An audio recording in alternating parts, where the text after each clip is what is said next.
Ma'am Luisa, pagpasensyahan niyo po itong bakanteng kwarto dito sa bahay, ha? Wala naman pong laman tong aparador, so pwede niyo pong lagay yung mga gamit niyo dito.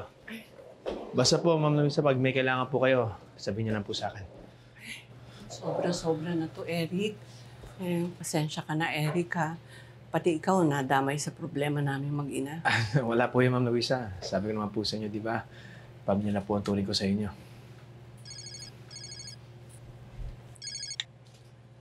Hello, Gigi? Eric, pwede ko bang makausap muna si nanay? Gigi, natutulog na si Ma'am Luisa eh. Uy, di nga. Eric naman, alam ko naman nagsisinungaling ka, di ba? Alam mo, ang hirap pala ng mag-host ng sariling magulang, no? Okay lang sa akin kahit may unfriend ako ng iba or may unfollow ako. Wala akong pakialam. Ang hindi ko lang talaga kasi kaya yung masinzone ako ng sarili kong nanay.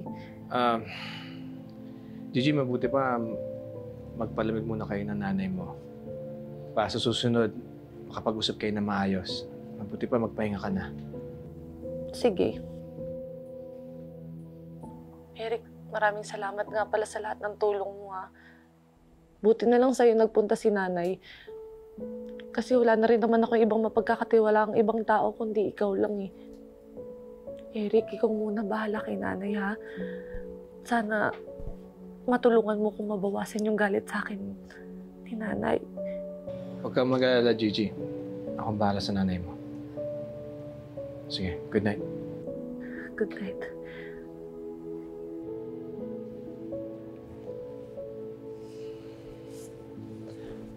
Luisa, basta pag may kailangan po kayo, ha, sabihin niyo lang po sa akin. Maraming salamat.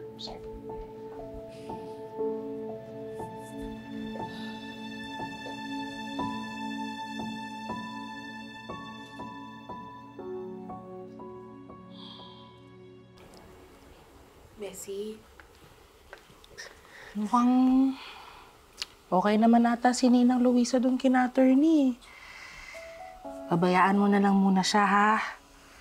Malay mo, bukas o sa isang araw, humupa rin yung galit niya sa'yo. Di ka naman matitiis nun. Kasi alam ko, mahal na mahal ka niya. Ha? Huwag ka na malungkot. Sana nga, Bessie. Sana nga.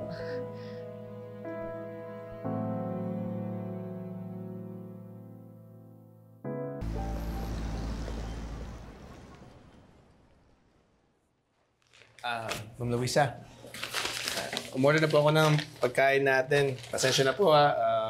Umorder lang po talaga ako kasi mag-isa lang po ako dito. Kaya hindi ko po nagagamit yung kitchen dito. Ako, salamat, Eric, ha? Pero mamaya na lang ako kakain. Ma'am Luisa, namimiss niyo po si Gigi, no? Alam mo, kahit masama ang loob ko sa batang yon, hindi mo pa rin maaalis sa akin ng pagiging isang ina. Lalo't alam ko naman na hindi siya titigil sa kanyang paghihiganti. Kaya kinakabahan ako sa kanyang kaligtasan. Sa matigas na ulo na batang yun. Hindi bali, Ma'am Luisa. Baka habang wala kayo sa kanya, may possibility na mag-iba yung desisyon niya. Ay, naku, sana nga. Pero hanggat hindi ko alam kung ano nangyayari sa kanya, lalo ako nag-aalala eh. Eric, pwede ba, kung hindi naman abala, puntahan mo naman si Gigi para lang malaman ko kung okay siya. Sige po, Ma'am Luisa. Ako na pong bahala. Salamat, ha.